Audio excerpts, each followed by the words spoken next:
Okay, Christina, what, in your opinion, is the most or one of the most important things that someone can be doing right now wherever they are? Yeah, obviously everyone has different lives, so that could be an open-ended question, but the one thing that we all do have in common, I think, is we have the ability to serve. That could be through our time, talent, or treasure, whatever it is. And I don't remember who said it. It might be Jesus or someone else, but just the whole concept of it being more blessed to give than to receive. People think that they hear that and they think, oh, that means I have to give my money or whatever. But your time and your attention and your brain, your conversation, all of those things, like it takes so little to make an impact on someone else.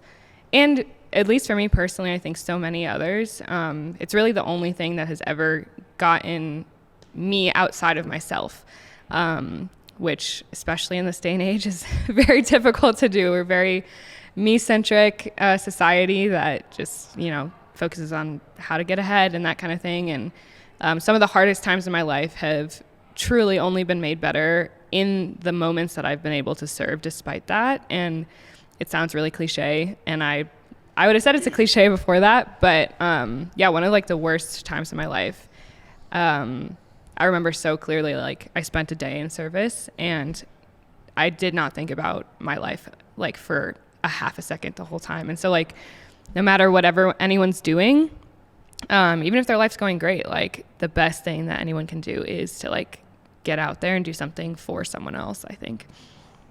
Okay. Make it, you didn't feel cliche at all, by the way. Okay. When you said that, just so we're clear. How would you take it maybe even a step further? Because if that is cliche, which I don't think it is. Yeah.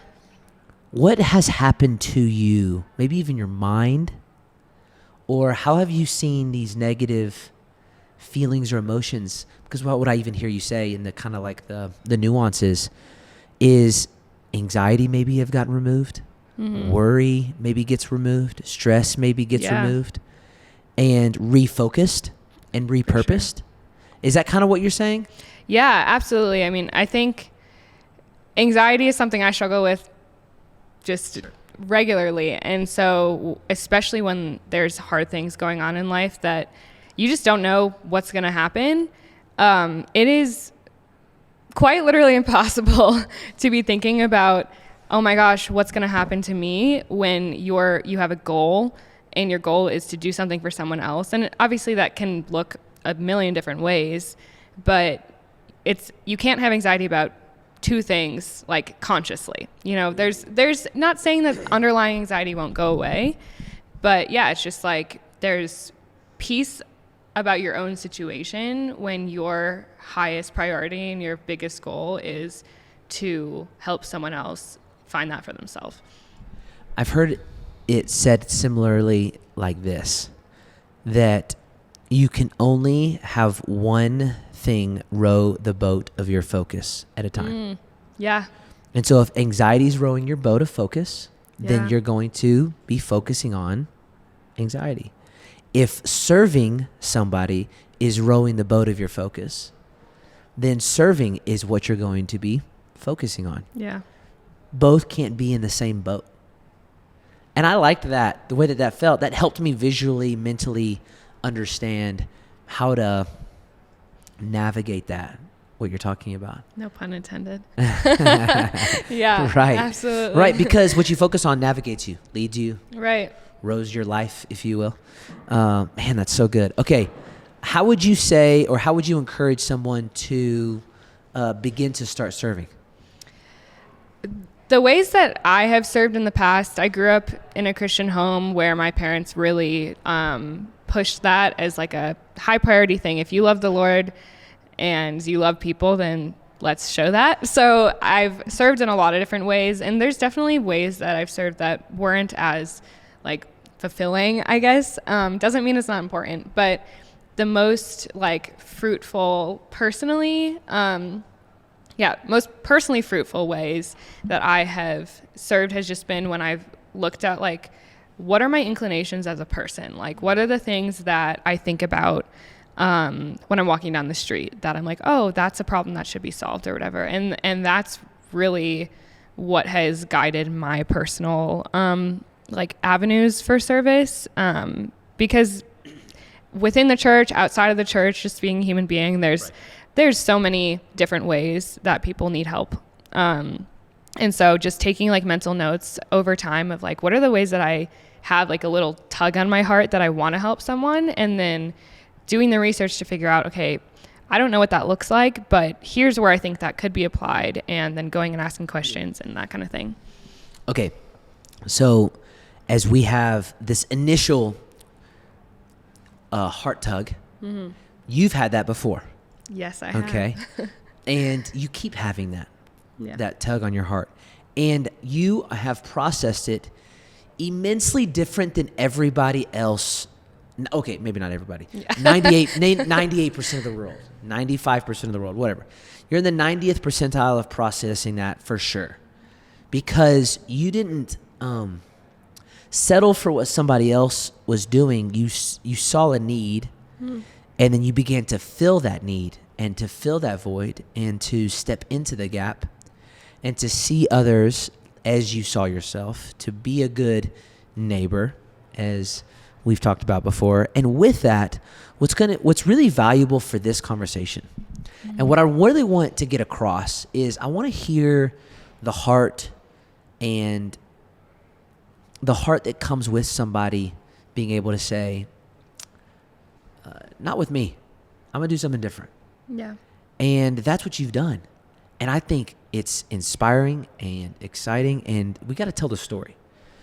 So when it comes to serving, you are doing it unlike others. So let's talk about that. Yeah.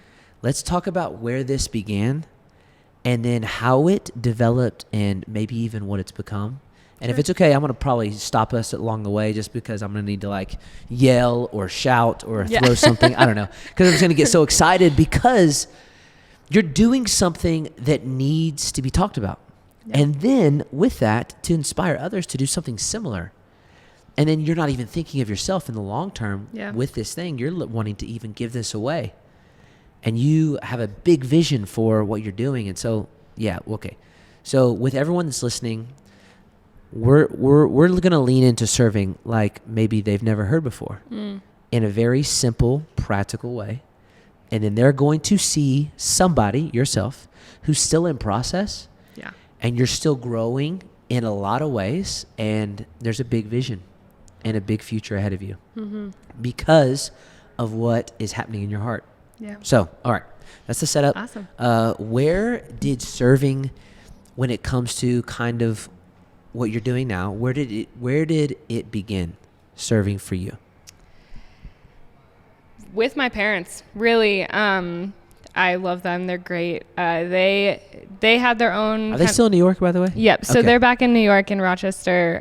They had their own kind of upbringing in faith. My mom grew up in a predominantly Catholic household. My dad, his parents were Christian, I would say, or they would say. They didn't make their faith their own really until they had us, my brothers and I. Having quadruplets is obviously, there's really one option, and that's to trust the Lord that he's going to keep everyone safe. And so they had been Christians, their whole lives, but really like owned their faith more when they had to. And so I had the privilege of growing up in a household that was centered around Jesus and what he did for us and how we can live in light of that. So that's really where it started. My dad was heavily involved on the elder board and other service missions things in my church that I grew up at. And so it was kind of just not even a question. It was like, okay, you love the Lord, you're here, we're here to serve people. And so they did a really great job of just like letting us do that, having us do that, encouraging us to serve in ways that God had already gifted us in. So that looked like, for most of us, serving on the worship team. I love babies, so I would serve in kids and that kind of thing. And so that's really where this foundation for service started. And then as I got older, started to own my faith myself, I got involved in different Christian ministries and that kind of thing in high school, college, post-college. And so I wouldn't say I've served consistently in one place my whole life, but it's just been this general sense of like, we were given so much, especially honestly for my parents. They see the existence of my brothers and I, and my sister, who's great. She wasn't part of the quadruplet set, but they just saw so much that could have gone wrong with having such a high risk pregnancy. And they have seen the goodness of God so much in how normal we are. And so everything in my life really has just been like their response to God's grace and like how we should respond in light of that. So it sounds kind of funny to be like, oh, all of these things are based on this foundation of like seeing God's grace so tangibly and like him saving us really from what could have been awful for my parents and my family. But that has just set the tone for like, all right, we've been saved from a lot. We have been helped by so many people. I mean, I think they had meals for like 6 months or something like that. If my mom's listening and that's wrong, I'm sorry, but that's what I have in my head.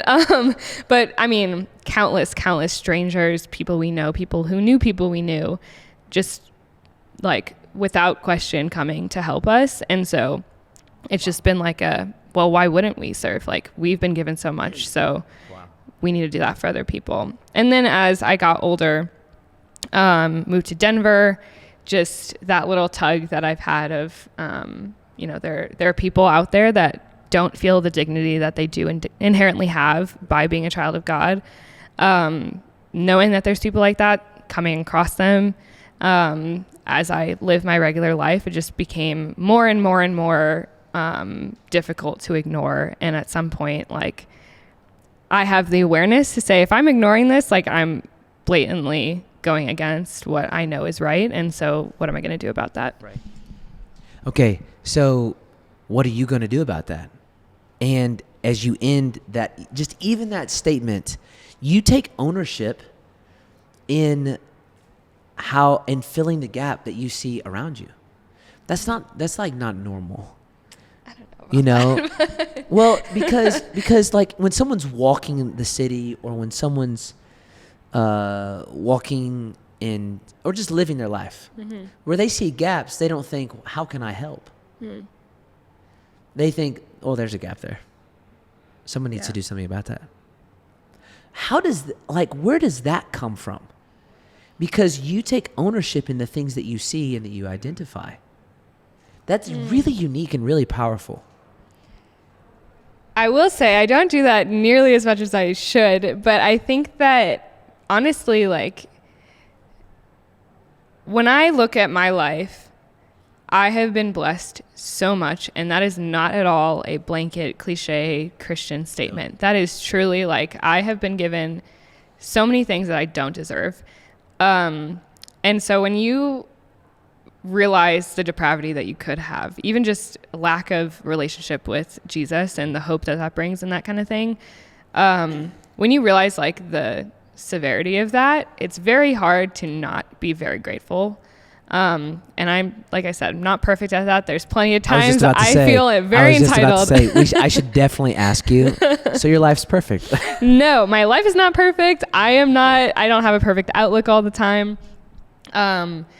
And it did take like, honestly, some amount of, there were seasons in my life that I was very selfish. I didn't serve because I had better things I wanted to do. And while those might've been fun seasons in some ways, like it really doesn't feel fulfilling. And I think all of us just want to feel fulfilled in what we do, like looking at jobs. When I was in the job search world, everyone said, do what you love and you won't work a day in your life, or everything's work and you can't do what you love. Like there's so many different opinions about that.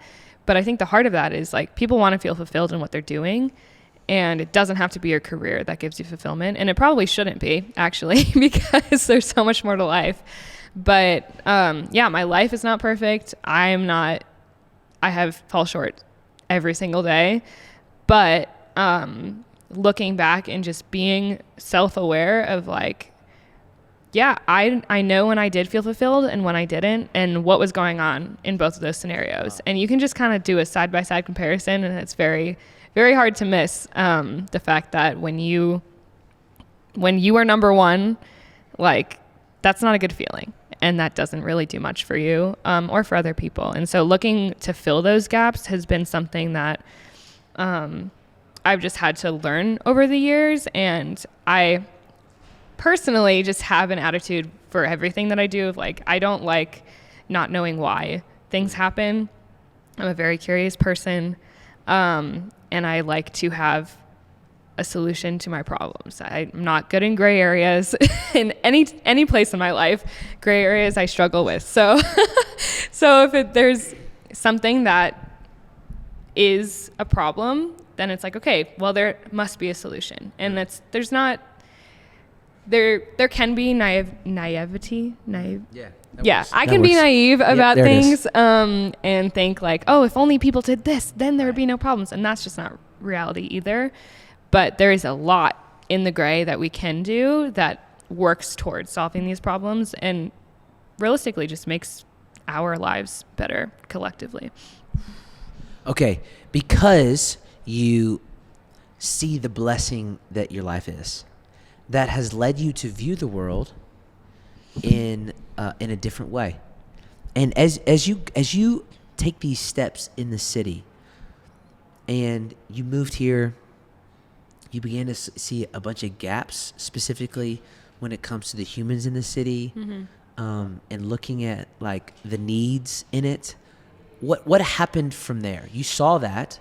How did you begin to step into being a part of the solution?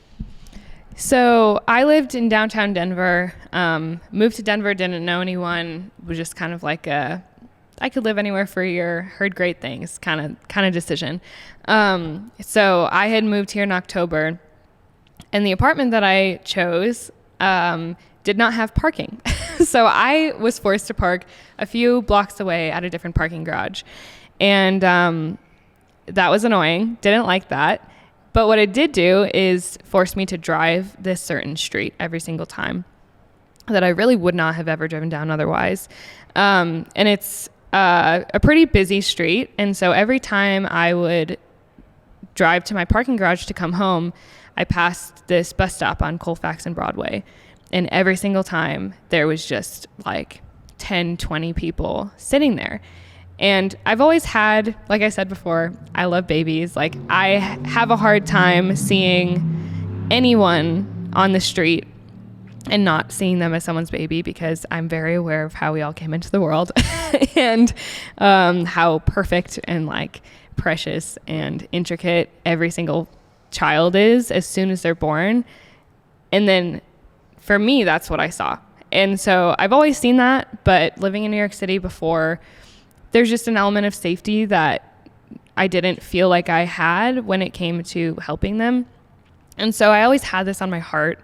But then coming to Denver, it's obviously a huge thing here. There's a large amount of unhoused people. And ironically, I came across my pros and cons list that I made before moving to Denver of when I was trying to decide if I wanted to. And there were very few cons. And one of them was that there's a large homeless population. And that's just what I had heard from other people as like, Denver's great, but there's a lot of people who don't have homes that just sit on the street and that kind of thing. And in my mind, I'm like, well, I'm from New York City, or like I'm moving from New York City. It's not going to be that bad. But it was something that I was like, okay, well, this is to other people one of the biggest downsides of living in Denver. And so I knew that was an issue. But then, yeah, every time I passed that bus stop, I just felt this like urge to, it didn't actually start as an urge. I felt this like sadness that was their reality. And now being outside of New York, I felt like it felt a little more safe to like feel those things, which sounds kind of silly, but, and then the more I drove by there, the more I just felt like, okay, if you feel this way, like, again, solution oriented, what are you going to do about it? And I didn't know because, you know, I'd never even gone to a soup kitchen or anything like that. Like, we had served in plenty of ways, but that was not one of them. And so at some point I just decided, well, I'm meeting a lot of people here. I lived there for 2 months. Didn't know that many people still, but had gotten involved in some young adult groups. And I was like, well, if I can't do this by myself for a number of reasons, but I'm sure there are other people who would want to. And so I just thought, why don't we just try to do something about this? And then, do you want me to keep? Okay. No.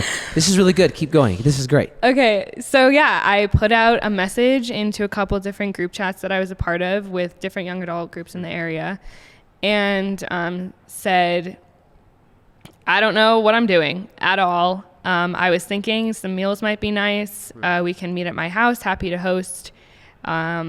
Like this message if you're interested, and I'll put you in a group chat. I actually came across the draft for that message. Wow. Like within the last week on my phone. And yeah, I had no idea what to expect. It's really funny looking back because volunteers got to my house at 9 a.m. and we were handing out food until 6:37 p.m., which is mind-blowing that anyone would have stayed that long, and literally not a single person left early. They were just so all in, equally as clueless as I was, but just so willing. And so, yeah, we ended up meeting at my house. We made lasagna from scratch, which, if you've ever made lasagna, it takes forever. I've never made lasagna, but my wife has made lasagna, and I've watched her make it. It takes forever. Yeah, you put that thing in there for hours. But I think I had bought some supplies. I had people bringing certain things, like super disorganized, but like all hands on deck kind of thing. So yeah, we just made lasagna. And once we realized how long it was taking, I had already had the thought to put in some handwritten notes. My mom writes me notes all the time. Every time I go to visit, she leaves one in my bag. So like that means a lot to me. And I know how like loved I can feel just from the fact that someone took 5 minutes to write something to me. And so I had already thought about wanting to do that for these people that we were serving, but then we had all this time to kill while we were waiting for the lasagna to cook. And so we just wrote notes, and it was around Christmas time. It was December 17th. So people were like decorating them. It was like a really great community time for us. And by us, I mean a group of strangers, because we didn't know each other. I didn't know almost anyone who showed up. They didn't know each other, but it was kind of bonding in a sense because of that. So yeah, we put together our things, the food and the notes and like cutlery, that kind of thing, put everything in bags. I don't remember how many servings. I have it written down. I think we did 50 servings. And we just went out in the street. It was cold, and we just went and had conversation. Because my heart from the beginning was like, these are someone's babies. At the very least, they're God's babies. And so we want them to feel that way. And so we went out with the goal to just talk to them and be a little bit of warmth on a cold day, have them, give them some food to help with their physical needs. And then that was it. We just did that the entire day. And I had actually earlier that week, had a really, really hard financial situation happen that left me feeling like I have literally nothing to my name right now. I just moved to Colorado. I have no family, even west of the Mississippi, like anywhere nearby. What am I going to do? And that's kind of what I was talking about earlier. Like that day, I did not think about that situation a single time. Like from the moment that people walked into my doors until the moment they left, it didn't cross my mind once. And prior to that, it had been days of like crying and like, oh my gosh, what am I going to do? Like, I don't have any money. Like, I don't know how this happened. How can people be so awful and steal things, like that kind of thing. So, it was just such a blessing to me. And I left on like such a high, but didn't think it would happen again. And to me, that was just like, okay, this was the encouragement that I needed in my life at that moment. And at that time, that was enough for me. Okay, Christina, how did this one day change everything for you guys? So it was mostly just the fact that strangers showed up and strangers stayed the whole time. That left a lasting impact. Obviously, the work that we were doing, and by work I mean just conversations we were having, was really fulfilling. And I think for me, because I'd had unhoused people on my heart for so long, finally getting to do something about it just felt really edifying for me. And it was like, okay, these are all of my suspicions were confirmed. These are regular people. They are people who just need to be talked to and loved and heard. And they are just like me. And that's what I had assumed, but never really got to prove that to myself. And so between the hearts of the people that showed up to help and the people that we were serving, it just was such a fulfilling experience that even though I didn't think it would happen again, just because of the logistics, and I'm not someone who loves asking people for help. That's not super fun for me usually. And the thought of having to,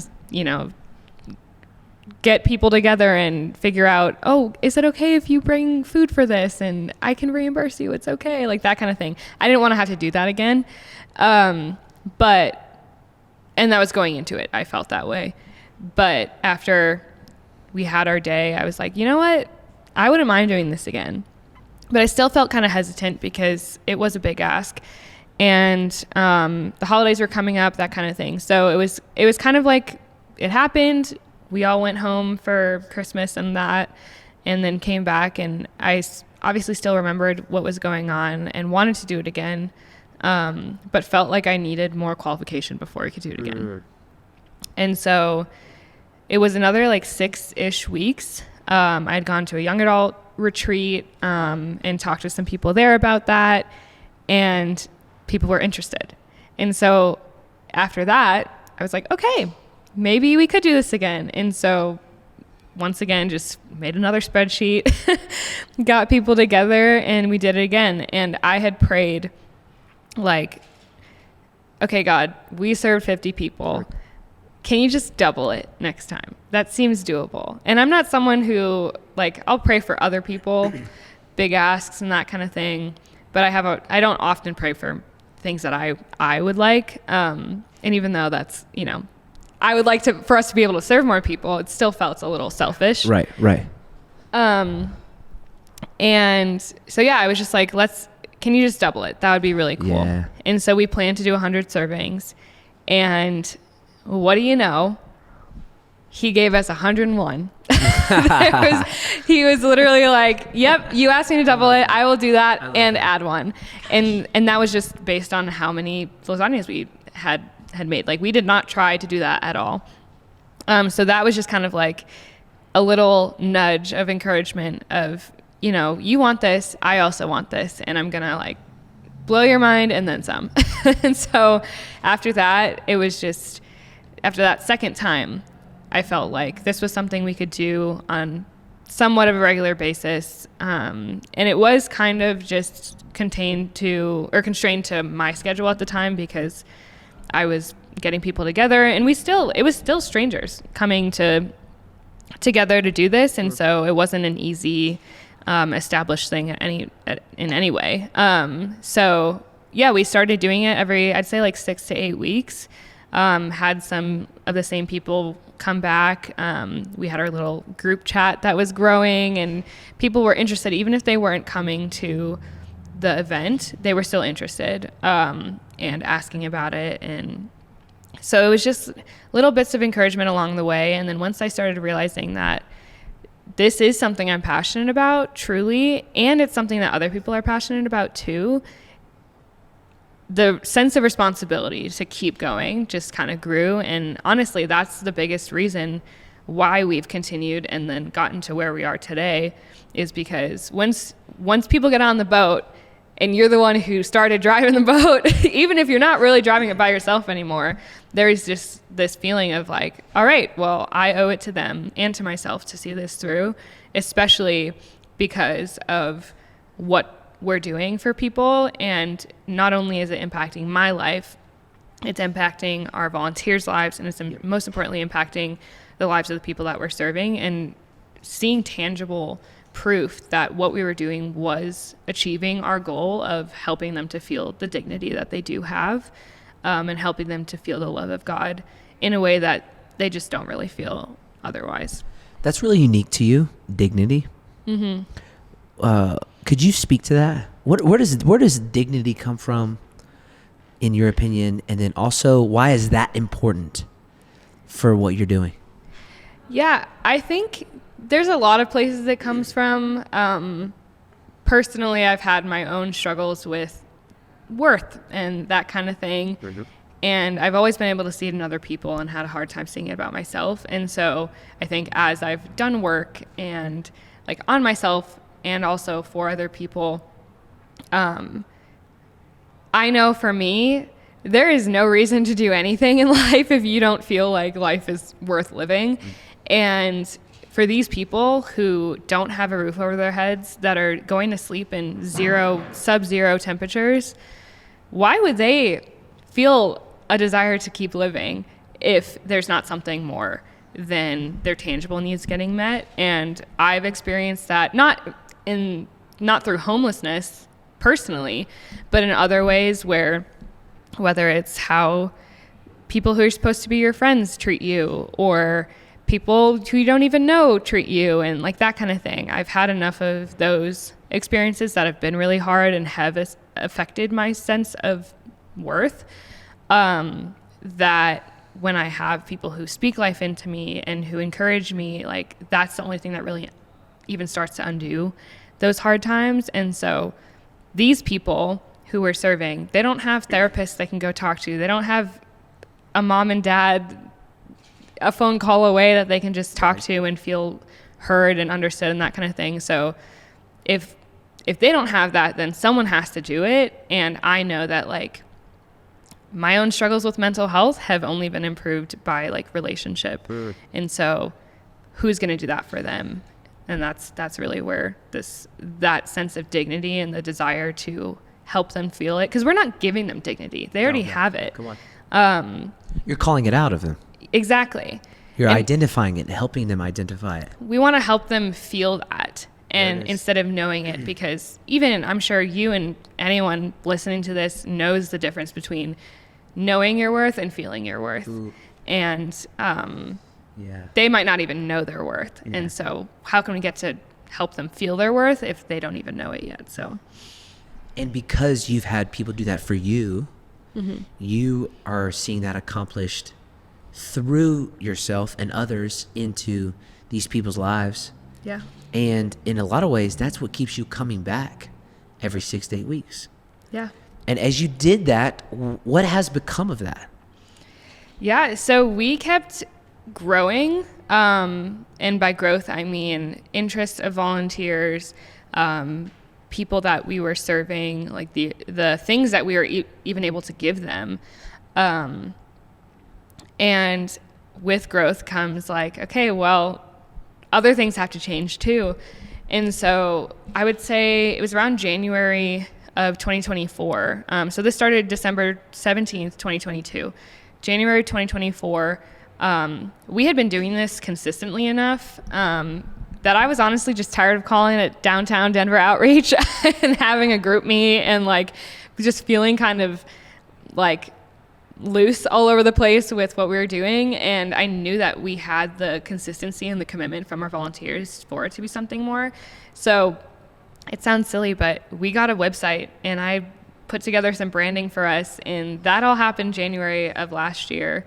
And that was like a huge step, and genuinely is where I thought it would end, which why do I keep thinking that? God blows my mind time after time. And every time he does, I'm like, okay, well, this is it. This is surely it.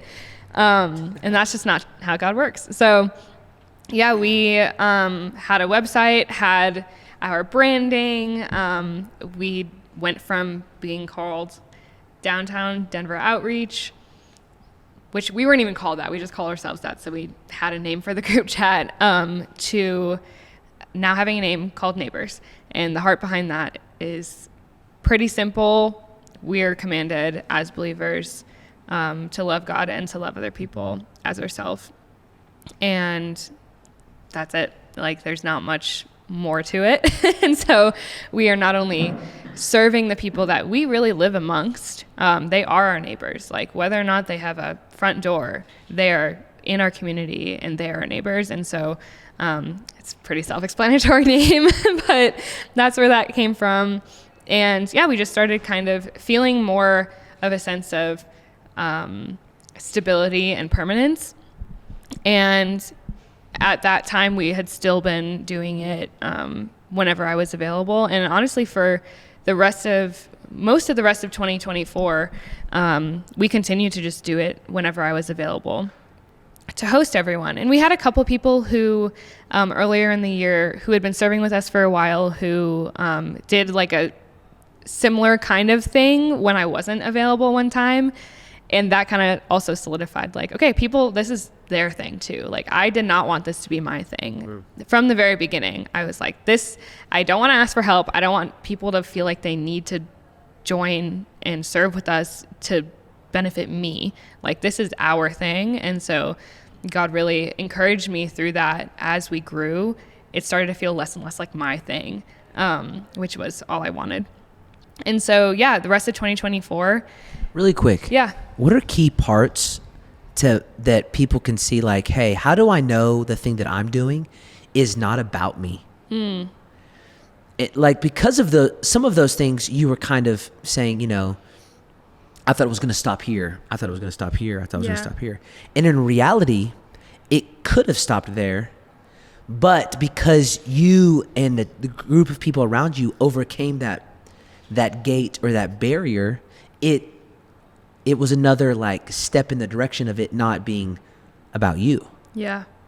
And in some ways, those are really natural, valuable markers when someone's building something that is community driven, that is bigger than themselves. Yeah. It's, oh, they don't need me to do this. Oh, there's people showing up and they want it to be more organized. Oh, there's people wanting to give to this. And it's not just me having to get finances together, but people are pooling their finances because they see a value. You see what I'm saying? Yeah. You see, because what we're also learning from this story, and what I'm learning from this story, is if anybody wants to do anything of value and you want it to be bigger than yourself, there has to be moments of it be identifying that it is bigger than yourself. Yes. And that's what you're doing naturally. And so that could be a really cool way for you to twist the positive side of it should stop here. Yeah. And yes, it should. But because it's bigger than me, it won't. It won't. Yeah. And I think that's something that I saw amongst our volunteers start to happen. Like, on my own side of things, of course, the more people get involved, the less it feels like my thing. But they started to take ownership. They started to have ideas and say, hey, we talked to this person and they actually said that what we're giving them isn't that helpful, but here are some things that are helpful. And they, in their own conversations, would hear both needs emotionally and physically of the people that we are serving. And then they come back to me and say, like, how can we do this differently? And so seeing them really own what we were doing as like they had a little piece into it, then it's not therefore becoming about them specifically, but the more each person has their own little piece of ownership, the more it really is a collective thing. And so that is what keeps the momentum, because no one's gonna, cults are a great example of this. You have one leader and everything revolves around that person. And like, that's why, there's a lot of reasons they're messed up, but like that doesn't work, right? We know this. The best organizations are not ones that are revolving around one person's goals for it or one person's desires or vision for it. But the more that people feel like they are a part of something, the more they realize not only are they a part of it, but they have say in impacting people's lives in other ways too. And it just becomes like a community rather than just us all supporting one person's idea. Okay, so what is Neighbors Now? So Neighbors Now is a nonprofit based in Denver. We meet the second Saturday of every month. That was a very conscious decision. We've realized how important consistency is for unhoused people, and really for every single person on the planet, but especially people who don't have any consistency in their lives. They don't know where they're sleeping day to day. They don't know where their meal's coming from day to day. And so for us to be able to say, we will be here the second Saturday of every month, you can count on us. That was something we decided was really important for us to be able to back what we were saying, which is like, we love you and we care about you. And so we still have responsibility to prove that to them, right? They don't owe us anything. And they don't owe us their trust either. And so we had to earn that and are still earning that. But, because of that, we do meet monthly. We went from packing all of the kits and prepping all of the meals day of, and then doing outreach afterwards, to having a team. One of our teams, does all of that beforehand. We have 6 teams that cover a variety of things, from communications to advocacy to resource distribution and finances, all sorts of prayer, all sorts of really important things that an organization needs. And we have team leads for almost all of them. But yeah, we have a team that preps all of the stuff ahead of time, and then we have a handful of volunteers that will prep the food ahead of time. So all we have to do morning of is heat it up, put it into the containers, and then assemble the full kit. And that was also a very intentional decision on our part, because the more Neighbors has grown, the more it has become its own community. And we have just been painfully aware of how much people matter, and the people that are serving matter. We are serving them just as much as we're serving the people that are unhoused, that we're giving meals to. And so therefore we have a responsibility to honor them and to support them in their faith and their struggles and all of that. And so by being able to prep everything for the most part beforehand, we have opened up a lot of time in the morning to pour into our volunteers. So what that looks like is every other month we have either a testimony or a training. The testimonies are typically people who have been part of Neighbors for a while, who either share part of their testimony personally in a way that would be helpful for people to understand and to hear as we're going out and having conversations with our neighbors, or a testimony of like, hey, this is what my heart looked like when I got here, and this is how, like, kind of the conversation we're having now of, this is what I thought serving was, and coming to Neighbors and talking to these people. These are preconceived notions I had that have just been thrown out the window since serving, and things that, not to boost Neighbors at all, but to help our volunteers understand what kinds of things we are learning, and that's just been really helpful. And then the trainings that we do also have been our response to feeling that responsibility of, hey, if we're bringing people out into these streets to serve, we want them to feel equipped and empowered to do that in a way that makes them feel safe and that makes them feel like they're doing something and not just pulling something out of thin air and hoping that it sticks. So our trainings range from safety and security to how to include your faith in conversations, because we're not going out there and saying, have you heard of our Lord and Savior Jesus Christ? You know, we're asking them how their day is, asking them for their name, asking them, hey, what do you got going on today? And hoping that it does lead to those conversations of like, do you have hope? And like, if not, I have hope and you can have the same hope, and this is why. And so we want people to feel like, oh my gosh, I've never shared the gospel before, I'm just going to not do it or wait for someone else to do it. Like, we want every single volunteer to feel like they have the ability to have any conversation that could come their way. And so that's what Christina, that's so good, because you're meeting people where they are, you're helping them grow And you're also training people to develop. Yeah. And you're going somewhere with this. And as you think about Neighbors and what it's become over the past 2+ years, because it's really probably been in the works your whole life, is what it sounds like, is, where are you guys, what are you dreaming about with Neighbors? I could talk for hours on that one, and I won't. There is a lot that I feel like I can dream about the more people keep showing up, and that's a blessing, because to be able to dream about things is not a given. It's not something I even let myself do when it comes to Neighbors until more recently. But we want to, our main goals with Neighbors are to meet their spiritual needs through meeting their physical needs, if that's what starts the conversations, to help them feel the sense of dignity that they already have. And then also on a larger scale, we don't want to be a Band-Aid.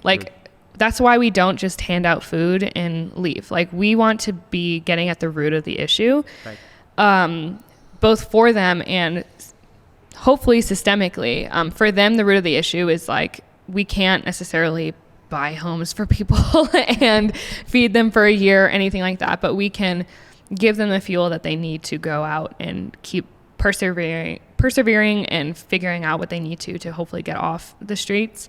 But on a larger scale, we're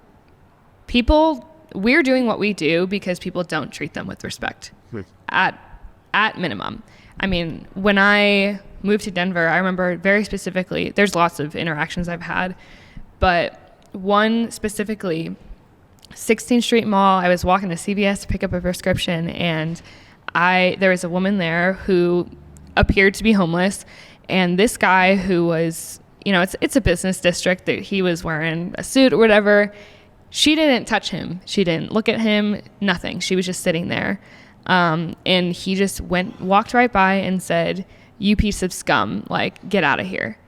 And to call someone scum, even that, that's a very serious thing to say. And just seeing someone go out of their way to be awful to another human being, that's the problem.